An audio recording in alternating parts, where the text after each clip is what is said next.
Here, I spotted. Ask Me Ankerthing? Yes, we are here for your curiosity. Come on, write in.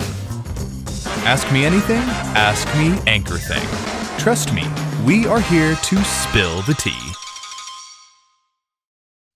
Does Anker actually make better products, or is it all just marketing? Honestly, you might get a better answer from our users. They study us way more seriously than we do.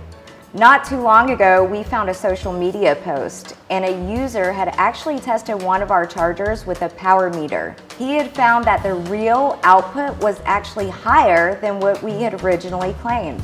Well, if it were just marketing, you'd see something different, right?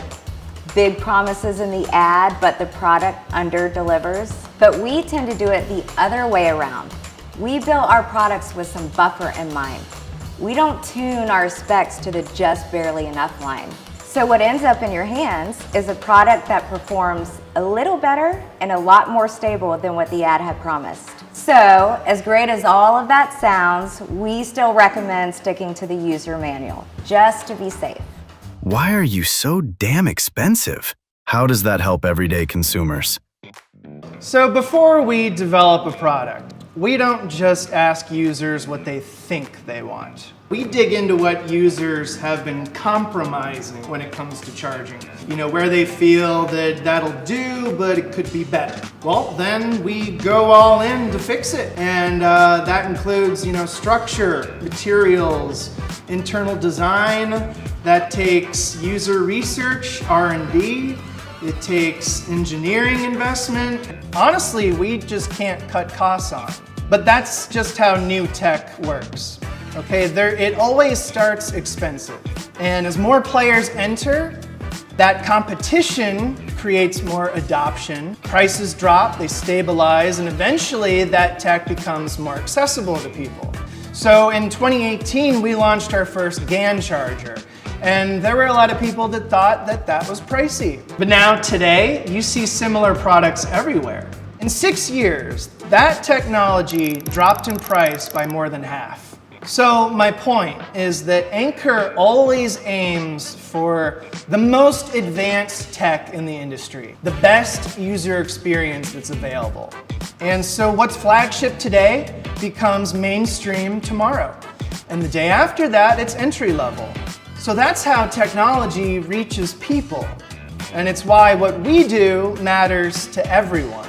What's the single biggest charging myth that even tech-savvy people still believe? I think it's that the original first-party charger is always the best option for you. Like years ago, that might be true, but today, the original charger is more like a baseline for the best charging experience, not necessarily, I think, the best solution. Most likely, you're charging multiple devices at once. So if a third-party charger can do that, if it can charge like all your devices at the same time, deliver optimal charging for each of them, recognize your phone, and even know when to switch to care mode at night to preserve your batteries, just maybe that actually suits you better than the original one.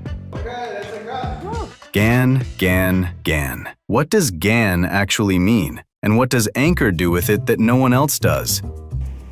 Okay, GaN is not a feature.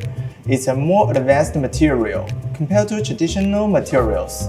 It allows chargers to deliver the same power in a smaller size and with less heat. But here's the catch. It's powerful, but hard to master. Many products just have GaN, but never fully unlock its potential. What we did, on the other hand, wasn't just changing the material. We redesigned the entire system around it. That's GaN Prime. In simple terms, we combine top-tier chips with a control system built specifically for GaN. So it stays efficient, safely, and continuously.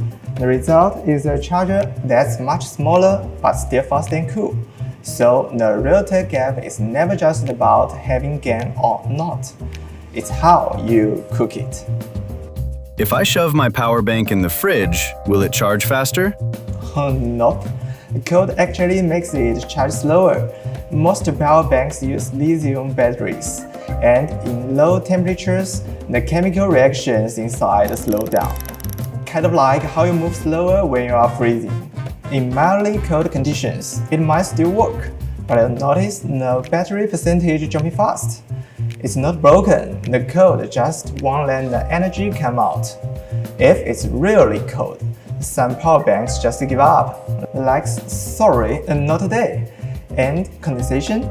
That's water inside your electronics. You don't want that. So no, we don't recommend a fridge. But if you do it anyway, our BMS will step in and try its best to protect your battery. So please just keep your power bank at room temperature.